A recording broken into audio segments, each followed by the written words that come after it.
Hello, I'm Kimberly Dondo, Digital Content Manager, and welcome to In Conversation With, the podcast series that delves into the world of financial services and brings you face to face with some of the most notable figures in the industry. Listen as we discuss topics that are currently facing the industry and hear from visionary CEOs to disruptive innovators as we bring you a diverse array of voices and perspectives. We'll explore the challenges they faced, the lessons they've learned, and the insights they have to share about the ever-evolving landscape of financial services. Hello everyone, I'm Lois Valley, Chief Reporter at Money Marketing, and for this episode I am joined by Ben Peele, who is UK Managing Director for investment management firm Portfoliometrix. Hello Ben, thank you so much for joining me today. Thank you for having me. So for those who don't know, or I'm sure many people do know who you are, but for those who don't, could you maybe start off by telling me a bit about yourself, how you got to where you are today, and then a little bit about Portfoliometrix and what you guys do? Sure. So from my side of things, I spent the first 20 odd years of my career in investment banking. Most of that was for UBS, more on the institutional side. So actually, when I switched to Portfoliometrix coming up for 5 years ago, that was quite a big sea change because I went from institutional towards the retail client-facing side of the market. So that's been a big shift. And also, I guess I went from a firm where there was 50,000 people there to a firm of about 60 odd. So, but I think from my perspective, it's been a very rewarding and interesting career transition. In terms of Portfoliometrix, so we are a discretionary investment manager. We run about £3 billion worth of assets. We've been around for the last 13 years or so.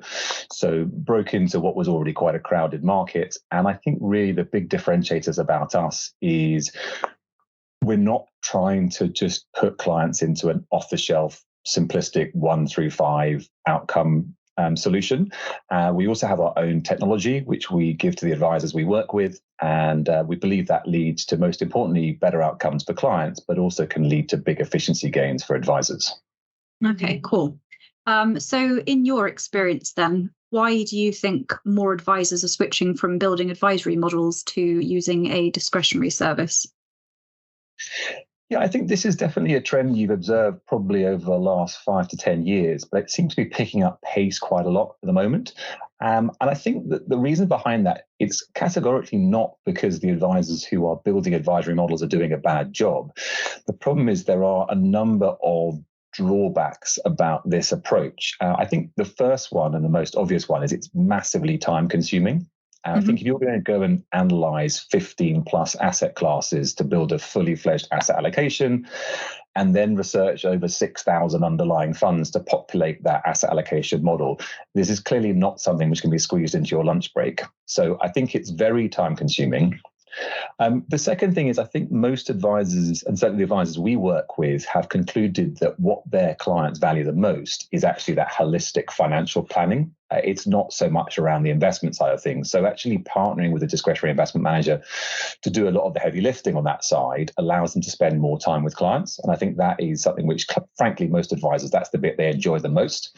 And I think delivering that financial plan for their clients, I think a lot of them have been pulled away from that and certainly it had impeded their ability to grow the business. I think the third thing is it is also operationally very inefficient because if you're running advisory models and you've got to go and get permission from 100 or 200 or 500 clients every time you want to make a change, that is a nightmare, candidly, because a lot of clients, and it's generally the same clients, won't respond for weeks or months. And then you've got two options. If you either sit on the authorizations you have got from existing clients, but don't act on them, there's a risk you're acting outside of your advisory permissions. Or alternatively, if you move some clients now and then some clients later, you're creating this sort of Frankenstein's monster of different models. And that problem only gets worse over time. Effectively, every time you rebalance, it gets worse and worse. So I think that's another big drawback. And I guess the final two, which we hear quite a lot from advisors recently, is that if you're solely tying your value as an advisor to investment outcomes, this is frankly something which you can't control. And that has been fine, I guess, for up until the last 2 years. The prior decade, markets went up pretty much in a straight line. So that was fine. But now I think that is causing more advisors to rethink that approach. And then the big one, I suppose, to finish off with is the risk of being disintermediated as an advisor. You'll have seen, if you watch TV or frankly read the press, a lot of the biggest investment providers, particularly the passive names, have been targeting the end clients directly. So you've seen adverts from Vanguard on the TV or whoever it might be. And I guess that kind of direct-to-consumer approach is potentially something which could disintermediate advisors over the longer term. So I think that's probably the main reasons what's driving advisors to come to us and ask for our help and to work with us. Yeah. Two things that jumped out at me there from just what you said. One, and it may be a very naive question, and advisors probably already know the answer, but so if you're an advisor, you need to get permission from your clients to move their investments. But do you guys need to do that as well, or is that? No, so the way it works with the discretionary service is effectively the advisor and or the client will sign a discretionary mandate, which authorizes us to make changes without asking for their permission. So that's where a lot of the time savings come through. And I think it's one of those ones where it just, for the advisors who are having to do this, it's the same 20% of their clients who don't respond. But that means they can't move on with the other 80% of their clients. So yeah, that's the construct that most advisors have who are working on under the advisory model basis. Yeah. Okay, I see. And the other thing, just when you were talking about holistic financial planning there, it made me think of a feature that I wrote not long ago about what advisors call themselves, whether they call themselves advisors or planners, or as I don't know if you know Roy McLaughlin, but he calls himself a financial architect, much to the disgust of some people. And just it seems like more client-facing staff are starting to call themselves planners, presumably because they're sort of trying to focus more on this holistic planning rather than just sort of giving investment advice. So I did see your article on that. I thought you made some interesting points there. I think, listen, there's an element of semantics here. I would say the majority of advisors we work with will call themselves planners because they realize that their sphere of influence extends far and wide. And actually something which we've written about, and I'm actually in the midst of presenting at the PFS Roadshow about, the very, very many different things that advisors do for their clients, which extend way beyond investments. And I think that is something which, most advisors probably haven't articulated to their clients, to the full extent. So, no, I mean, I'd say, from my point of view, call yourself what you like, but I think it's more about explaining to a client all the different things you do for them. Yeah, definitely. And giving them a good service, of course. Of course. So could you talk us through some of the pros and cons of an off-the-shelf versus a customised central investment proposition, or KIP, as it's, I think, commonly known? Indeed it is. So I think if you look back sort of a decade ago, your options as an advisor were A, bespoke DFM, mahogany paneled offices, but very expensive, and that was the way you could differentiate, or B, a kind of off-the-shelf multi-asset fund, or I guess latterly an MPS, and there wasn't much in between. Now, I think the reality is that most advisors and or clients don't want to pay for that bespoke service because it is quite expensive. And therefore, most providers have focused on that kind of very scalable one size fits all because they want effectively all the clients to end up in the same thing because that's the easiest way for them to run their business. Now, I think adding on that, I've noticed quite a few of our peers or competitors refer to advisors as distribution channels or intermediaries, which, is quite instructive of how they view the advisor, right? It's quite transactional, and effectively the advisor is the conduit to the end client's money, which I think is quite different from us. As I say, we are intentionally looking for a smaller number of deeper relationships with advice firms. And, we're looking for that kind of partnership mentality. So I think in terms of kind of the off-the-shelf versus customized, so I think customized was what allowed us to break into what was already a crowded market, because using our tech and using our investment expertise, we effectively allowed advisors to build models, so like an MPS, but which were customized to the end client, which could be done in sort of under 5 minutes using the technology. So it's a bit like a bespoke DFM outcome, but at a MPS type price. So I think that's something which, from our point of view, is a differentiator. And I think that probably extending on that, the other big trend we've observed recently, which is definitely an extension of the whole customized concept, is what we call insourcing. Other people call tailored models or segregated mandates, or I mean, there's a variety of names for it. But effectively, this is whereby a discretionary firm like us will work in conjunction with an advice firm to build a range of models which are branded in the name of the advice firm, but where the advisor can still continue to have input into asset allocation or fund selection. And I think a lot of advisors like this because they realize all the points I made earlier about the inefficiencies of running advisory models, but they don't want to fully let go of control, which I guess is the move to the outsourced outcome. And so I think this is quite an elegant halfway house which sits between them. Obviously, the branding helps protect against that direct-to-consumer risk, which I mentioned earlier as well. But I think it's one of those ones, it's not suitable for every firm. We certainly don't offer it to every firm that we work with, but I think it's something where we're seeing a growing appetite from advisors, and we've done a lot of work on that in the last sort of 6-12 months. That's kind of how I would talk about the difference between off the shelf, which is kind of your bog standard MPS, you're in risk bucket 1, 2, 3, 4, or 5, versus customized, but without having to pay the full fat price of like what I call bespoke. Yeah, I see. And have you noticed any inconsistency in outcome across different client risk levels? Yeah, listen, I think last year was definitely a wake-up call for a lot of people, whether it be advisors or investment providers. I think, risk separation, which is, a construct which sounds quite simple, but actually is quite hard to deliver. And by risk separation, I mean that in a standard model range where there's, let's say, 5 risk points, for every higher risk point that you move up, in a rising market, you should be getting an incremental return, right, to compensate for that extra risk you're taking. And therefore, portfolios should fly in formation. And in a rising market, it should go from bottom left to top right, if that makes sense. Yeah. Now, and then it should be a straight line, right? And there should be spacing between 1, 2, 3, 4, and 5. Now, that all sounds like it should be really obvious and easy, but actually is very hard to do. And if you look at, what those lines look like for a lot of our peers, you get what we call spaghetti-like returns, where you're getting unintended outcomes where, in a rising market, suddenly profile 3 is rising more than profile 5, or, you get these squiggly lines, which, to our mind, we view ourselves purely as being the building blocks for an advisor to construct their financial plan for their client.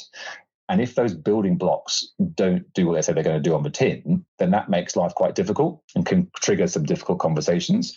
So I think that's kind of the concept of risk separation. I think linked into that, I think part of the problem is things can get lost in translation because, we, as part of our technology, we have our own risk profiler, which has won various awards, and and then that links straight into the portfolio construction module, right? So nothing's getting lost between A and B there. Whereas if you're using a third-party risk profiler, third-party DFM, sometimes the link between those two can get broken. So that's another problem with that kind of risk mapping side of things.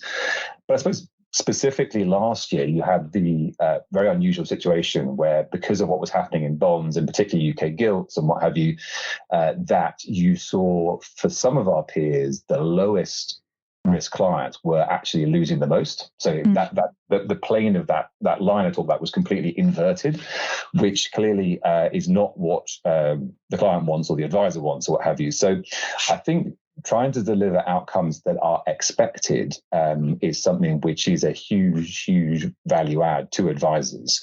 So I think it's something which we have, definitely, if you ask me what our kind of investment superpower was, it would be that risk separation, so that over almost any time frame you've got that consistent slope of the curve. I can't sadly promise you won't lose money from time to time, because in down markets that's what happens, but in terms of there's those intended outcomes for clients, that is, I think, something which is definitely relevant for every advisor. Definitely. It's obviously a weird time at the moment with the economy, what it is, and cost of living crisis and everything. And I think we're seeing quite a lot of clients switch to cash rather than investments. And I just wondered what you thought about that. Is it a good idea, or is it something advisors should be encouraging, or should they be trying to keep their clients in investments and funds, in your opinion? So I would agree with you, definitely a trend that we have observed, and actually talking to the platforms, a lot of the platforms are saying they're seeing material outflows from money invested on platform into investments. And that can be for a variety of reasons, right? It might be people are looking at where mortgage rates are and they're like, woof, and I'm not sure I want to be paying that anymore, thank you. So they're taking money out of their investments to pay off the mortgages. It can be that people are looking what the money you can get in the bank now, which frankly, until very recently, you get not very much money paid back to you in terms of the money you put in the bank. And now I think humans like certainty, right? And they see on something, I can get 5% if I put my money in the bank. I know I'm going to get 5%. Now, we can talk shortly about all the kind of shortcomings of that approach, but I think it's definitely another reason why they're taking money out of investments and putting them into those sort of cash type products. And then I think the other thing, which is having had its definite, almost probably a decade in the wilderness, is annuities are definitely back in fashion. As I mentioned to you, I'm doing this roadshow for the PFS at the moment, and there's one of our peers who just focuses on annuities, and the guy's got the biggest smile on his face you could possibly imagine, because having had a decade in the wilderness, he's definitely back very much front and center, which is that's great, as it should be. I suppose, just to sort of, before I answer your question, dig into a couple of those points. The thing about putting cash in the bank is, well, there's a number of problems with it. Number one, as we know, it's only protected up to the limit, the FSCS per bank. So if you've got a lot of money, you've got to split it across multiple different banks, right? So that's not necessarily, it's a bit of a pain to do so. Beyond that, obviously, you're going to get taxed on the interest paid. So particularly if you're a high rate taxpayer. So whilst it might look attractive at 5% or 5.5%, actually if the net number is more like sort of 2.5%, 3%, it's not quite as attractive, particularly with inflation running where it is running at. So, we have definitely had advisors come to us and say, listen, this is definitely a problem we're observing. Can you help? So actually, one of the things we take pride of is being able to respond to advisor requests and anticipate trends. So actually something which Nick and the rest of the investment team have been working on is a product around UK gilts, effectively creating a model using direct investments in 3 underlying UK gilts. And without getting into too much technical detail here, effectively what it means, because you don't get taxed on any capital appreciation in those bonds, it's actually a very tax efficient outcome for the client. And actually, you don't have to lock the money up for 1 year or 2 year like some of the bank deposits. So in simple terms, that those things are probably the effective rate of return once you factor in the tax side of things is probably north of 8%. So I think that's actually quite useful for advisors, because they're like, well, we've got an alternative here, which actually is going to get you better sort of higher than inflation type returns without all the shortcomings of sticking the money in the bank. But I hear you, Mr. or Mrs. Client, that you want that certainty and that. So I think the answer, Lois, to your question is it's probably a combination of all these things, because as we know, one of the facts I picked up from the PFS Roadshow is that people are going to live longer and longer and longer. And 1 in 5 people alive today are going to live to being over 100. So just locking in 4% is not going to be enough, I think, is my view. So you have to have the kind of the range of the higher risk assets which are going to deliver the higher returns versus the certainty which humans like and want ideally. So it's probably a mix and match is the answer to your question. Okay. That's interesting. So I've got a lifetime ISA, and it's a cash lifetime ISA. And I was speaking to an advisor who I won't name, who didn't give me advice, but he maybe suggested I should switch it to an investment ISA, and I was too scared, so I didn't do that. But maybe I should. I don't know. Listen, I mean, I totally get that, because again, it goes back to humans like certainty, and you know what you're going to get in your cash ISA or investment ISA. You might get +10, you might get -10. But Lois, I would say that given you are still very youthful, you have many years of investing ahead of you, I think that you probably can afford to take a bit of risk, because hopefully you don't need the money tomorrow, right? So therefore, that might be, I don't know if he was pointing in the direction for that reason. But that's not advice. It's just a suggestion. Of course it's not advice. No, because I'm not an advisor. But, it's just us shooting the breeze about these topics. Great.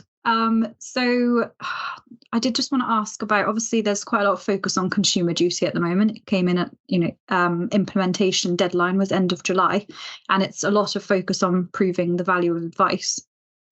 How do you think advisors should be doing this, or how can they prove that the advice they're giving is valuable?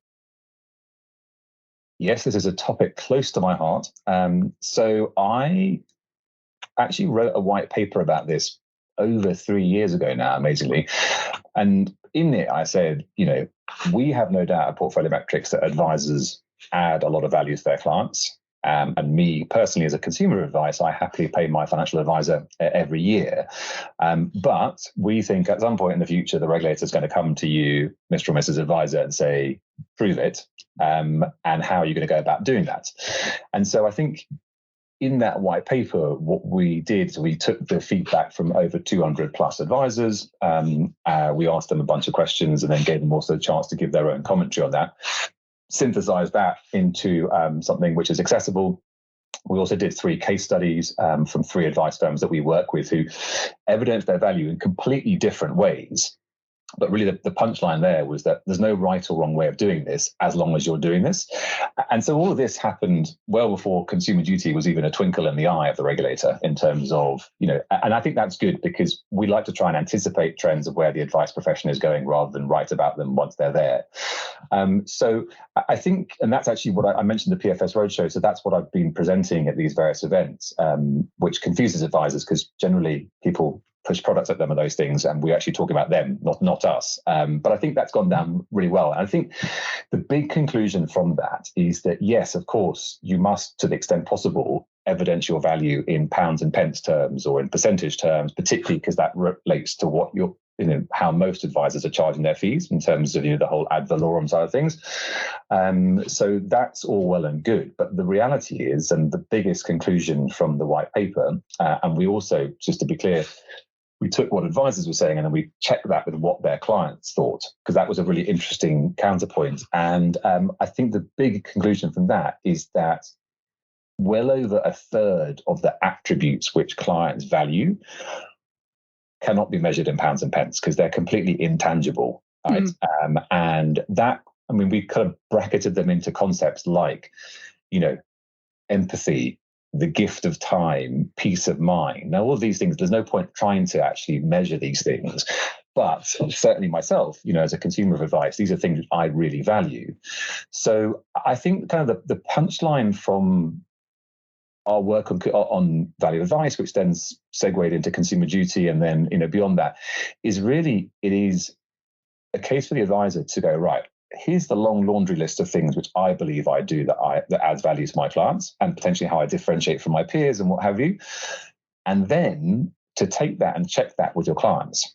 And this is actually not really a consumer duty exercise. There's consumer duty needs to be adhered to, and there's lots of good reasons for that. But actually, to my mind, if I was an advisor, I would do this as a completely separate exercise, because actually, once you've done that and your clients really understand the value of what you're doing for them, then actually the whole fee thing, I think in 99% of cases will be just taken off the table. Because I think it's, if most clients understood the impact that their advisors are making on their life, then actually the fee thing almost becomes immaterial. Because certainly, and that's again taking it away from the investment side of things like tax planning, if you get that wrong, or let's be more positive, you get that right, you can be saving multiples of the advisor fees for many years to come.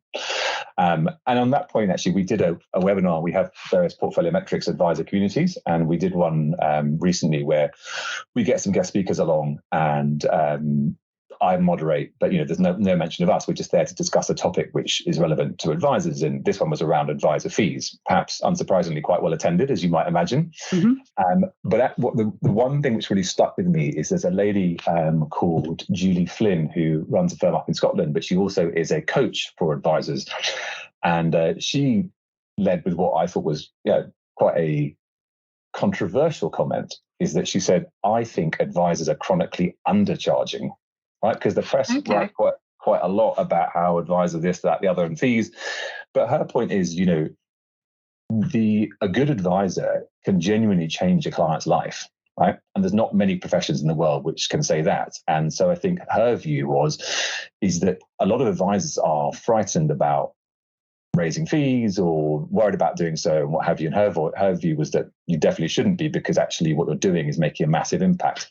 And actually to extend on that, we, as part of the that webinar, we did ask advisors, we said, listen, guys, your costs have gone up a lot over the last 2 years, right? Whether that be staff, premises, whatever. As we all know, life's got a lot more expensive over the last 2 years. And I would say that generally advisors are, well, my expectation was that very few of them would have increased fees, right? Whereas obviously, meanwhile, lawyers, accountants, etc., have all raised their fees, but advisors hadn't.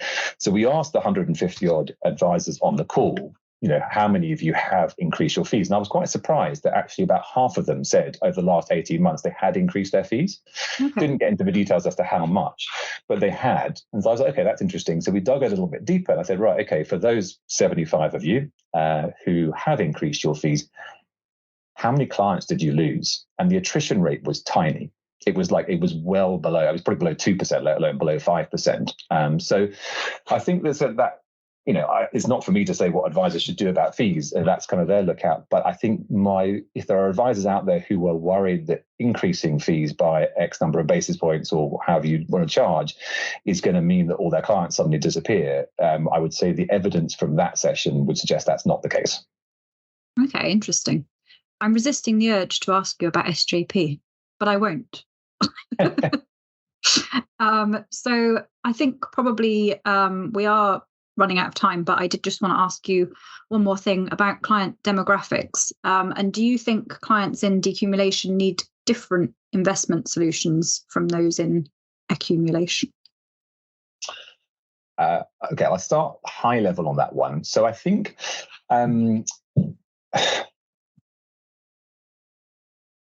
demographics is definitely a challenge for most advisors, I would say, because the bulk of the money sits with the boomers, and they, at one end of the boomer spectrum, are coming to a time when sadly they will be, passing on. Now, the good advisors I know are all over this, and they are already very much focused on future-proofing their business. And I think a lot of people, and there's been reams written about intergenerational wealth transfer and how you've got to get in front of the children or the inheritors before the person passes away. And I think that's absolutely right. And we've written quite a lot about that ourselves. However, I also think that a lot of people have overlooked the first transfer. Generally, men predecease women. And so often the assets will pass from the husband to the wife first. And I think there are quite a few advisors out there who don't have a relationship with the wife. And if that's the case, there is quite a lot of industry evidence to suggest the fact that you will lose the money at that point, let alone when it goes to the kids. Yeah. So I think that is something which, definitely requires focus. And I think particularly from a generational point of view, there had been a tendency, for clients in their 70s and 80s, generally the advisor focused on the husband in a sort of standard couple because the husband tended to control the finances. But that's a massive generalization, first of all. And second of all, the point is, if the wife's going to inherit the money, you need to have a relationship with her as well. So a lot of the advisors we work with insist on meeting both halves of the couple rather than just whoever is in charge of the finances. So I think that's definitely a very smart way of future-proofing your business. And then, as you say, then the next transfer happens to the kids. Now, the question is, and we've done a couple of our sort of round tables with advisors on this topic, is, those kids are going to be in the squeeze middle, right? Who they've got pressures coming from everywhere. And actually the money they inherit, they might just pay off a mortgage or put it on school fees or whatever it might be. But the point is there might actually not be that much amount of the money left over to be reinvested. So I think unless you know that ahead of time as an advisor, that is definitely a big risk to your business. And also just the other thing to factor in is, as the money gets passed down the generations, I think generations needs, both how they want to be serviced, but also how they want to invest, will change quite materially. From an investment perspective, I personally think that ESG will become more and more of a default for that next generation. And then from a service perspective, a lot of them don't want physical meetings, in an office somewhere. They want to be able to access their information at a bus stop at 2 o'clock in the morning, whatever it is, basically. So and they may be very happy with a video call. They may never want to meet their advisor in person. So, and that is going to be a bit of a sort of seismic change in terms of the way that advice is given. But I think, the good advisors are more than capable of dealing with that. So let me answer your question now. After that little monologue, so do clients in decumulation need a different investment solution? So I think the assumption that because you tick one day older and you now are in retirement, that you need to immediately change everything you've been investing in for the last 25 years, to me, doesn't feel right. And it sort of plays back to the point which you asked about earlier, is people are living for longer and longer. They've got to still keep generating a decent amount of return on their capital in order to fund their lifestyle, to prevent them from running out of money. So there's definitely some good marketing pitches out there about why you need a centralized retirement proposition rather than a KIP or, a decumulation strategy or what have you. I mean, our view is you don't necessarily need to change your asset allocation overnight because of that, what you changed, but you may need to add some other factors in, or you may need to start switching to fund classes which are paying out the income rather than rolling the income up. So there's some tweaks you can make, and we do have our own range of what we call income-oriented portfolios, which actually pay out the income. But I think again, the danger of just targeting a fixed number, I need a 4% yield per annum to fund my costs.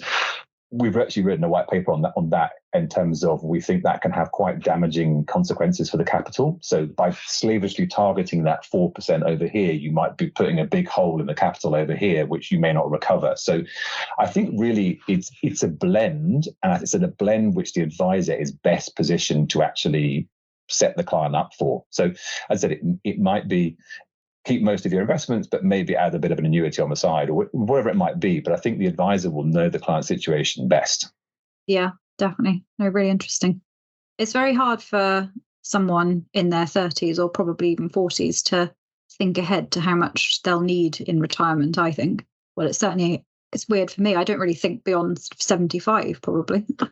Yeah, I think, I agree. It's definitely hard to think that far forward for any human being, particularly when you're involved in the hamster wheel of life and there's 1,000 things coming at you. Trying to think where you're going to be in 40 years' time is just almost inconceivable, right? So, I would agree with that statement. I think that's something which advisors can definitely help on. And I think the other thing is I remember doing an event with an advisor, and he just talked about the stages of life, particularly post-retirement, and he called it the go-go phase, i.e. you've just retired and you're spending your money, you're going on cruise, whatever you're doing, you're seeing the grandkids.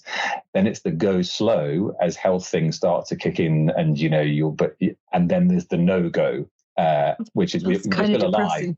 It is a bit depressing. I definitely want to focus on the first one personally when I come to retirement. But I think the point is that your spending needs are going to kind of vary enormously as you're through retirement. And therefore you need to, I guess, construct your financial plan to match with that. I think the other thing which people understandably worry about a lot is the cost of long-term care. And again, I was on an industry event recently, and I think the conclusion from this I provided was that people massively overestimate how long people will be in long-term care for. It's not, I think that the number they had was like, sort of on average, it was like 18 months. It's not like 8 years. But I think people build up this bucket of savings to protect themselves against that. So yeah, it is all quite depressing things to think about. But I think probably just to focus on the short term and getting things set up for now, and then you can worry about the kind of no-go and go slow later. Yeah, definitely. Cool. I think that's probably all we've got time for this episode. But thank you so much for joining me, Ben. I've really enjoyed talking to you today. Thank you very much for having me. It was great. Thank you for listening to In Conversation With. We do hope that you enjoyed it. Please do keep up to date with all our new releases via Podbean, Apple Podcasts, Spotify, and everywhere else you get your podcasts from. You can also keep up to date with all our new content published on the Money Marketing website, as well as our print edition Money Marketing magazine. So make sure to subscribe. Follow us on Twitter, LinkedIn, Facebook, and Instagram. See you next time.